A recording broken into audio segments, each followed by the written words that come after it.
Okay, let's dig into this. Today we're doing a deep dive based on a narrative called The Wrong Drink, Shilah's Mistake.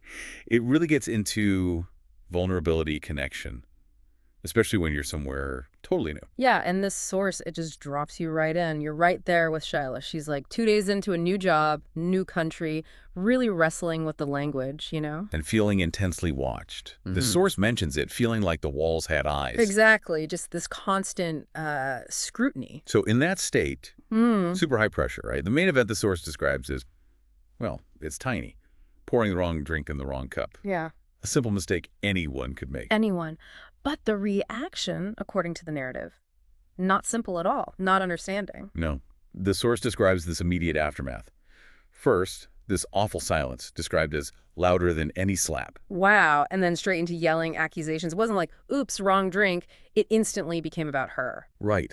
That's what's so striking. How quickly the source says it went from the action, the mistake, Mm-hmm. to her character. They immediately jump to, she doesn't understand. And whispering she was useless. Yeah, useless. So that one little slip up, it wasn't just a mistake in that moment. The source says it, like erased who she was. She went from being a mother, a person, to just the maid. It's such a clear picture of how a small error, especially when you're vulnerable, can just stick to you, become this heavy label. And the psychological weight of that. I mean, the source talks about feeling like a shadow, being judged like that when you're already isolated by language, by culture. It's profound. Deeply isolating. You feel completely defined by this one perceived failure. So you're reading this, and it feels like it's just going to get worse, right? More alienation. But then the source shifts. There's this unexpected moment. A crack in that isolation, yeah, a connection. Just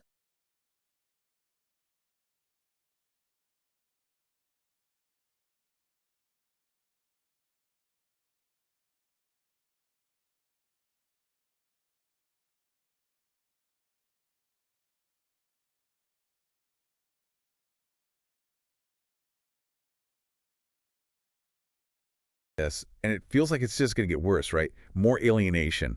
But then the source shifts. There's this unexpected moment. a crack in that isolation, yeah, a connection, just when things felt overwhelming. And this part really highlights the empathy angle. The source describes just a quiet knock on the kitchen door. Mm-hmm. And someone hands her a bottle of water. Nothing big. No grand gesture. Just water, and then these words, whispered in broken English. Don't cry. I was you once. That phrase. So simple, but as the source describes it, it changed everything for Shilah in that moment. Absolutely. It wasn't advice, wasn't fixing the drink situation. It was just, I see you. Acknowledging her struggle from, like, a shared place. Exactly. The narrative is clear. She felt seen. Suddenly, she wasn't alone in that feeling, that vulnerability.